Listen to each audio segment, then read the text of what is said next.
சட்டம் மாறி வந்து மண்ணை முட்டும் காலில் சூழ்ந்து கைகள் தட்டும் வாழியவே என்னவராட்சி திசைகள் எட்டும் நம்மவராற்றல் விண்ணை முட்டும் எட்டு திக்கும் முரசு கொட்டும் வாழியவே.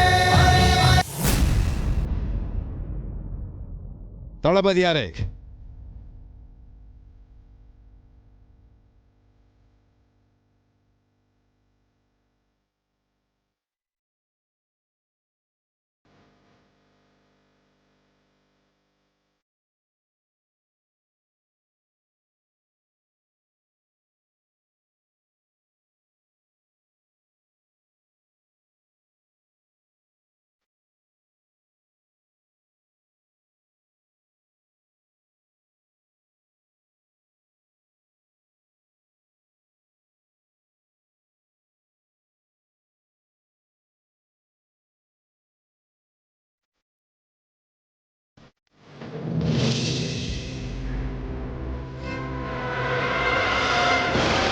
தூதுவனே, மடலை தந்து விட்டாய் அல்லவா?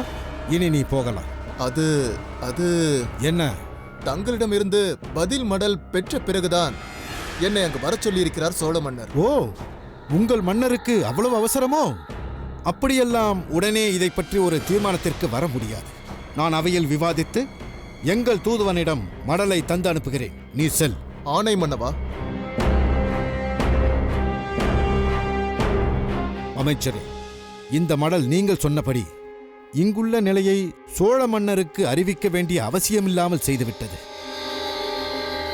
தளபதி மாரவேல் சொன்னது போல் பாண்டிய இளவரசன் திரும்பி வரவில்லை என்ற கேள்விக்கும் இடமில்லாமல் போய்விட்டது. அப்படியானால் இங்கு நடந்த அனைத்தும் சோழ மன்னருக்கு தெரிந்திருக்கிறது. அது எப்படி? ஏன் நாம் மட்டும்தான் மற்ற நாடுகளுக்கு ஒற்றர்களை அனுப்புவோமா? நம்மை விட பரந்த சாம்ராஜ்யத்தை ஆண்டு கொண்டிருக்கும் சோழ மன்னருக்கு ஒற்றர்கள் இருக்க மாட்டார்களா? அன்று அந்த சபையிலேயே கூட அவர்கள் இருந்திருக்கலாம். அவர்கள் யார் என்பது அருகில் நின்றவர்களுக்கு கூட தெரியாமல் இருந்திருக்கலாம். ஆக நாம் அவர்களுக்கு எதையும் தெரிவித்து மடல் அனுப்ப வேண்டிய அவசியம் இல்லாமல் போய்விட்டது. ஆனால் இந்த மடலுக்கு நாம் விடையளிக்கத்தான் வேண்டும். அதை பற்றி நாம் விவாதிக்க வேண்டும். மன்னவா, அந்த மடலில் என்ன எழுதியிருக்கிறது என்பது தெரிந்தால்தானே நாங்கள் அதை பற்றி கருத்து கூற முடியும். நானே படிக்கிறேன், கேளுங்கள்.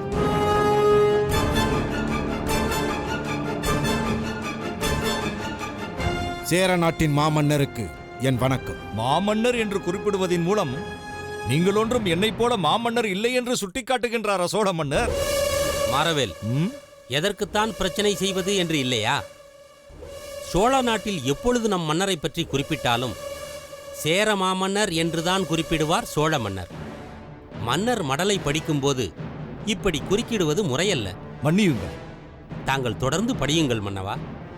தாங்கள் எங்கள் நாட்டிற்கு வந்திருந்த போது தங்களை இருகரம் நீட்டி வரவேற்று என் நண்பராக நடத்தினேன். தங்கள் கோரிக்கையை ஏற்க முடியாத நிலை இருந்ததை தங்களுக்கு தெளிவாகவே உணர்த்தினேன். தாங்களும் என்னுடைய நிலையை புரிந்து கொண்டீர்கள்.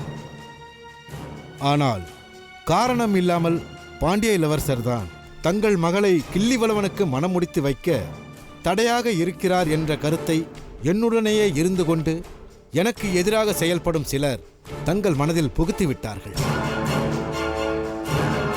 உண்மை அதுவல்ல என்பதை உணர்த்தி மூவேந்தற்குள்ளும் ஒற்றுமையை நிலைநாட்ட வேண்டும் என்பதற்காக பாண்டிய இளவரசர் சேர நாட்டிற்கு வந்தார். நாமும் அதை ஏற்றுத்தானே பாண்டிய இளவரசரை வரவேற்றோம். இதற்கு மேல்தான் பிரச்சனை. படிக்கிறேன், கேளுங்கள்.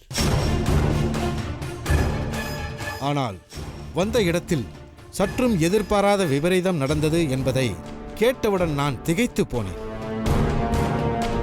தங்களுக்கு எந்த சங்கடமும் நேரவில்லை என்பதை கேட்டவுடன் தான் நான் ஆறுதல் அடைந்தேன்.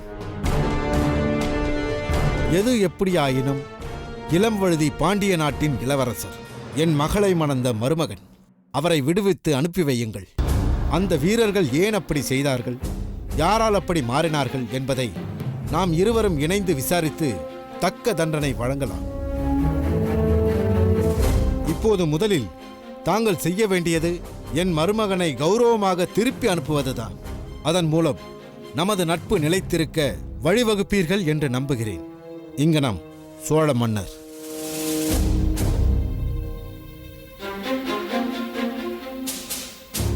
மன்னவா, இந்த மடல் மிகுந்த எச்சரிக்கையோடு எழுதப்பட்டிருக்கிறது. பாண்டிய இளவரசர் குற்றவாளியாக இருக்க முடியாது. சோழ நாட்டிலிருந்து அவருக்கு துணையாக அனுப்பப்பட்டவர்கள்தான் ஏதோ செய்திருக்கிறார்கள் என்பதை தெளிவாக விளக்குகிறது. இதற்கு பிறகு என்ன செய்ய வேண்டும் என்பதை தாங்கள்தான் தீர்மானிக்க வேண்டும். பயம், பயம். சோழ மன்னர் பயந்து போயிருக்கிறார் மன்னவா. அவருடைய மருமகன் தங்களுடைய பிடியில் அகப்பட்டுக் கொண்டதால் ஏதும் செய்ய முடியாமல் தவித்துக் கொண்டிருக்கிறார். நாம் இதை சரியாக பயன்படுத்திக் கொள்ள வேண்டும். பிரதானியாரே, தாங்கள் எதுவும் சொல்லவில்லையே. எனது ராஜ விசுவாசமே கேள்விக்குறியாகிவிட்ட பிறகு நான் என்ன சொல்ல முடியும் மன்னா? அடடா, தாங்கள் அதையே நினைத்து கொண்டிருக்கிறீர்களா? தங்கள் வயதிற்கும் அனுபவத்திற்கும் உள்ள மரியாதை தங்களுக்கு எப்போதும் உண்டு. தங்கள் கருத்தை கூறுங்கள். மன்னவா, தளபதியை பொறுத்தவரை தங்கள் மனதில் உள்ள கோபத்தை புரிந்து கொண்டு தங்களுக்கு சாதகமாக பேசுவதையே குறிக்கோளாக கொண்டிருக்கிறார். அமைச்சரோ அதையும் சொல்ல வேண்டாம், இதையும் சொல்ல வேண்டாம், எதையோ செய்துவிட்டு போங்கள் என்பது போல் ஒதுங்கிக் கொள்கிறார். இந்த நிலையில் நான் தான் தங்கள் மனதிற்கு பிடிக்காத கருத்தை கூறி சங்கடத்திற்கு ஆளாக வேண்டியுள்ளது. இல்லை இல்லை, மூத்தவர் என்ற முறையில் தங்கள் கருத்தை கூற வேண்டியது தங்கள் கடமை. அதை ஏற்பதோ ஏற்காததோ எனது உரிமை. தாங்கள் சொல்ல நினைப்பதை தயங்காமல் கூறுங்கள். மன்னவா, சோழ மன்னரின் மடல் மிகுந்த கண்ணியத்தோடு எழுதப்பட்டுள்ளது. தங்களுக்கு வேண்டுகோள் விடுப்பதாகவே அமைந்துள்ளது. என் மருமகனை விடுவிக்காவிட்டால் நான் அப்படிச் செய்வேன், இப்படிச் செய்வேன் என்றெல்லாம் எந்த எச்சரிக்கையும் விடவில்லை. நட்பு முறையில் தாங்கள் நிலைமையை புரிந்து கொள்வீர்கள் என்ற எதிர்பார்ப்போடுதான் எழுதப்பட்டுள்ளது. அதனால் என்ன செய்ய வேண்டும் என்று தாங்கள் நினைக்கிறீர்கள்? சோழ மன்னரின் கோரிக்கையை ஏற்று அவர் மருமகனை விடுவித்து அனுப்புவதே பொருத்தமென்று நினைக்கிறேன். அது எப்படி? அவர் சொல்லிவிட்டார் என்பதற்காக அதை அப்படியே ஏற்றுக்கொள்ள முடியுமா? ஏதேனும் நிபந்தனை விதிக்க வேண்டாமா? அதுவும் சரிதான். நீண்ட நாட்களாக என் நெஞ்சில் குத்திக் கொண்டிருக்கும் முல்லை பறித்தெறிவதற்கு இதுதான் பொருத்தமான நேரம். சோழ மன்னருக்கு ஒரு நிபந்தனை விதித்து மடல் ஒன்றை அனுப்புகிறேன். அதை அவர் ஏற்றுக்கொண்டால் மறுகணமே இளம் வழுதி விடுவிக்கப்படுவார். ஏற்க மறுத்தால் அதன் விளைவுகளை சோழ மன்னர் எதிர்கொள்ளத்தான் வேண்டும். மன்னவா, அது என்ன நிபந்தனை என்று? எனது மடல் அங்கு சென்ற பிறகு அவர்களே தெரிந்து கொள்ளட்டும். இப்பொழுது அவை களையட்டும்.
அப்பா, அப்பா,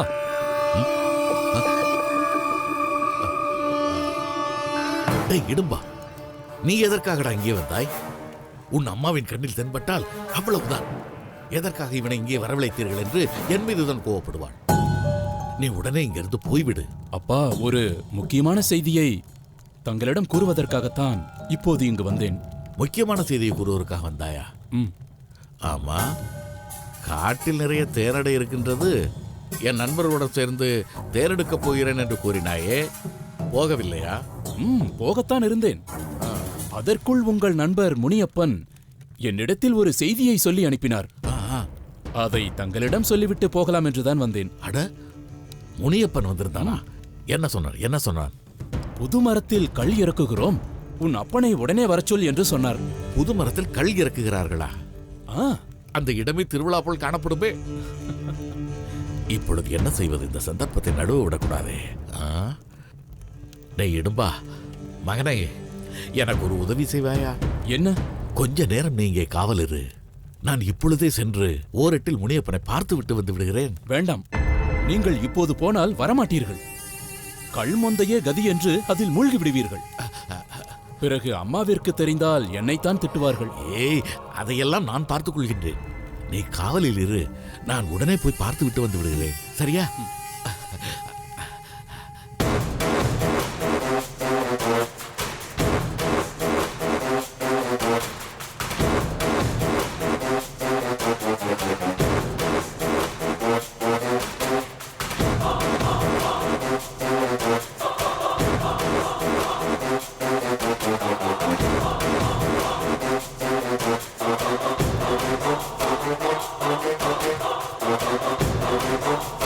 நண்பா, நண்பா,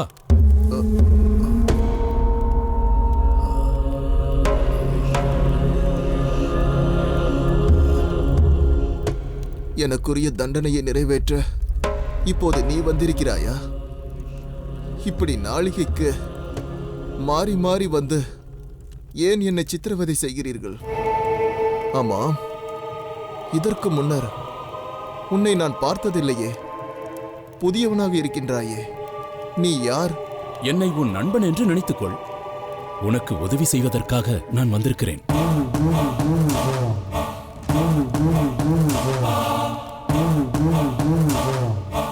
அது சரி. இவனை என்னதான் அடித்து துன்புறுத்தினாலும் இவனிடமிருந்து எந்த உண்மையையும் கறக்க முடியவில்லை. ஆட்டம் காட்டும் மாட்டிடம் ஆட்டம் காட்டி பால் கறக்க வேண்டும், பாட்டு கேட்கும் மாட்டிடம் பாட்டு பாடி பால் கறக்க வேண்டும் என்று சொல்வார்களே, அதுபோல் என்னிடம் அன்பு காட்டி ஆதரவாக பேசி விஷயத்தை கறந்து விடலாம் என்பதுதானே உன்னுடைய திட்டம்? அப்படியெல்லாம் இல்லை. நான் உனக்கு நன்மை செய்வதற்காகத்தான் வந்திருக்கிறேன். என்னை நீ முழுமையாக நம்பலாம். நான் உன்னை எப்படி நம்புவது? உன்னிடத்தில் கேட்ட கேள்விக்கு இன்னும் பதில் வரவில்லையே. நீ யார் என்பதை சொல்லவில்லையே. என் பெயர் இடும்பன். உன்னை இங்கு அடைத்து வைத்திருக்கும் காடவன் இருளாயி தம்பதியரின் மகன். ஓ, பகையாடுகளின் குட்டி என்னிடம் உறவாட வந்திருக்கிறதோ? அப்படி அல்ல. அவர்கள் இருவரும் மங்கம்மா தேவியாரிடம் பணிபுரியும் உண்மை ஊழியர்கள். அவர் சொல்படிதான் நடப்பார்கள். ஆனால் நான் அப்படி அல்ல. மேலும் நானாக இங்கு வரவில்லை. வேளிர்குடி இளவரசி தாமரை குறித்தான் நான் உன்னை சந்திக்க வந்திருக்கிறேன். என்ன? வேளிர்குடி இளவரசி தாமரை கூறினாரா? அவர் இப்போது எங்கு இருக்கிறார்? இங்குதான், பக்கத்து அறையில் இருக்கின்றார். உன்னை அடைத்து வைத்திருப்பது போல் வேளிர்குடி இளவரசி தாமரையையும் மங்கம்மா தேவியார் தான் அடைத்து வைத்திருக்கிறார். நினைத்தேன். எனது கணிப்பு பொய்யாகவில்லை. மங்கம்மாதான் தாமரையை அடைத்து வைத்திருக்க வேண்டும் என்கிற என்னுடைய எண்ணம் உண்மையாகிவிட்டது. அப்படியென்றால் இளவரசி தாமரையை உனக்கு முன்பே தெரியுமா?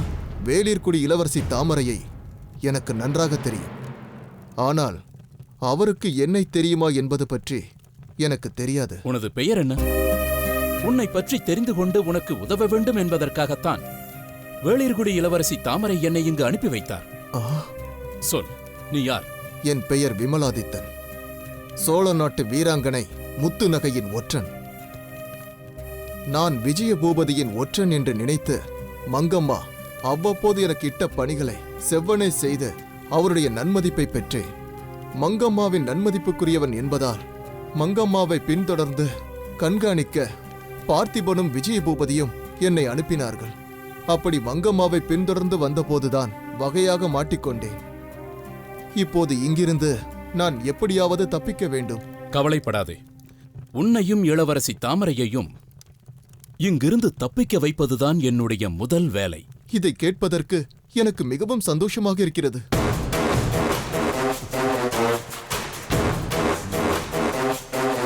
கலைஞரின் ரோமாபுரி பாண்டியன் இடைவேளைக்கு பிறகு.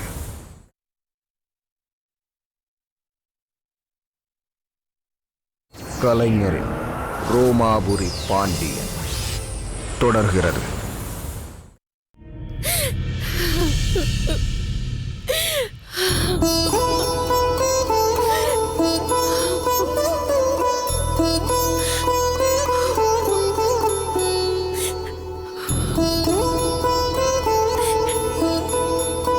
இளம்பழுதி, என் கண்ணே, நீ எப்படியடா இருக்கின்றாய்? உன் குழந்தை பருவத்தில் நீ வைத்து விளையாடிய இந்த பொருட்களை எல்லாம் பார்க்கும் பொழுது கடந்து போன உன் இளம் பிராயத்து நாட்கள் எல்லாம் என் நினைவுகளில் நிழலாடுகிறது. நீ சேர மன்னரால் சிறைப்பிடிக்கப்பட்டாய் என்ற செய்தியை கேட்டதிலிருந்து என் மனப்படும் வேதனையை நான் யாரிடத்தில் கொட்டி தீர்த்து ஆறுதல் பெற முடியும்? இளம்பழுதி, என் மகனே இளம்பழுதி, நீ இப்பொழுது எந்த நிலைமையில் இருக்கிறாயோ, எத்தகைய துன்பத்தை அனுபவித்துக் கொண்டிருக்கிறாயோ என்பதையெல்லாம் நினைக்க நினைக்க எனக்கு எதுவுமே பிடிக்கவில்லை. எதை கண்டாலும் எனக்கு வெறுப்பாக இருக்கின்றது. உடனே நீ சிறைப்பட்டிருக்கும் சேர நாட்டிற்கு புறப்பட்டு வந்து உன்னை பார்க்க வேண்டும் என்று ஆவலாக இருக்கிறது. ஆனால் இப்பொழுது அதற்கு சாத்தியமில்லை என்பதை நினைக்கும் பொழுது எனக்கு கோபமாக வருகின்றது.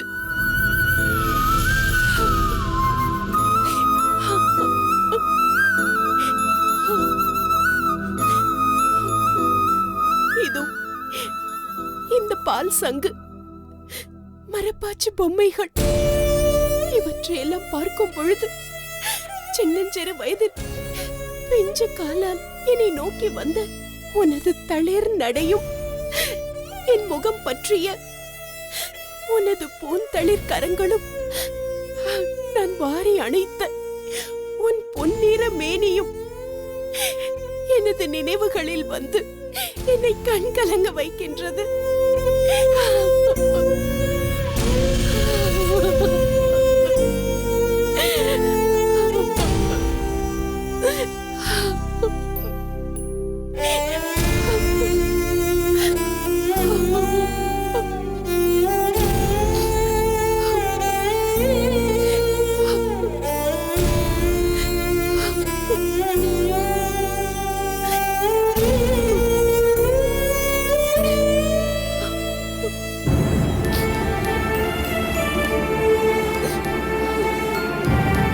தேவி,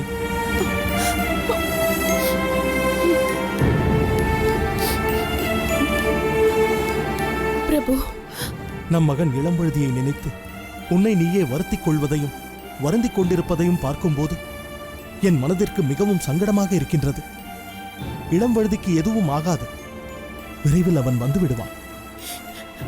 விரைவில் அவன் வந்து விடுவான் என்று நீங்கள் சொல்கின்றீர்கள். ஆனால் அவனுக்கு என்ன ஆனதோ ஏது ஆனதோ என்று ஒவ்வொரு கணமும் நான் தவிக்கின்ற தவிப்பு எனக்குத்தானே தெரியும். என் மகன் இளம்பழுதி எத்தகைய சிரமங்களுக்கு ஆளாகி வருகிறானோ, அவதிப்பட்டுக் கொண்டிருக்கிறானோ என்று என் மனம் பதைக்கின்றது. கவலைப்படாதே தேவி. அந்த வகையில் நம் மகன் இளம்பழுதிக்கு ஒரு பிரச்சனையும் இல்லை. அவனை அரண்மனை காவலில்தான் சேர மன்னர் வைத்திருக்கிறார். நீ பயப்படுவது போல் அவனை சிறை காவலில் வைத்திருக்கவில்லை. எது எப்படி இருந்தாலும் என்ன பிரபு, காவல் தானே. இளம்பழுதியை சுற்றி நிற்பவர்கள் காவலாளிகள் தானே. அந்த காவலாளிகள் நம் மகன் இளம்பழுதியை பார்க்கும் பார்வை ஒரு குற்றவாளியை பார்ப்பது போல, ஒரு கைதியை பார்ப்பது போல தானே இருக்கும். இல்லை தேவி, நீ நினைப்பது தவறு. ஒரு இளவரசருக்குரிய அந்தஸ்துடன் தான் அவன் நடத்தப்படுவான். அத்தை, என்னவாயிற்று? எதற்காக அழுது கொண்டிருக்கின்றீர்கள்? ஒன்றுமில்லை அம்மா, ஏதோ பழைய நினைவுகள், அதை நினைத்துக் கொண்டிருந்தேன். ஆமாம், இவையெல்லாம் அவர் சின்ன வயதில் உபயோகப்படுத்திய பொருட்கள் தானே. என்னிடத்தில் இவைகளை பற்றி சொல்லி இருக்கிறார். எதற்காக இப்போது இதை எடுத்து வைத்திருக்கின்றீர்கள்? அது வேறொன்றும் இல்லை மலர்கொடி. அவ்வப்பொழுது உன் அத்தையாருக்கு சிறு பிராயத்து இளம்பழுதி நினைவுக்கு வந்து விடுவான். அப்பொழுதெல்லாம் இப்படித்தான். அவன் சிறு பிராயத்தில் உபயோகப்படுத்திய பொருட்களை எல்லாம் எடுத்து வைத்துக் கொண்டு உட்கார்ந்து விடுவாள். அந்த மலரும் நினைவுகளில் மூழ்குவது இவளுக்கு மிகவும் பிடித்தமான பொழுதுபோக்கு. இப்பொழுது இளம்வழுதி சேரநாடு சென்றிருக்கிறான் அல்லவா? அவனை பிரிந்து சில நாட்கள் ஆகின்றனவே. அவன் நினைவு வந்திருக்கும். அதுதான் அவைகளை எடுத்து வைத்து பார்த்து கொண்டிருக்கிறாள். இவர் சொல்வது உண்மைதான் மலர்கொடி. இளம்வழுதியின் நினைவு வந்தது. அதுதான் அவன் சிறு பிராயத்தில் உபயோகப்படுத்திய பொருட்களை எடுத்து பார்த்து கொண்டிருந்தேன். அத்தையாரே, தங்களின் இந்த செய்கையிலிருந்து எனக்கு ஒரு உண்மை புலப்பட்டு விட்டது. அவர் சேர நாட்டிற்கு நல்லெண்ண விஜயம் சென்றிருப்பதால் ஏற்பட்ட பிரிவு துயர் என்னை விட தங்களுக்கு அதிகம் இருக்கின்றது.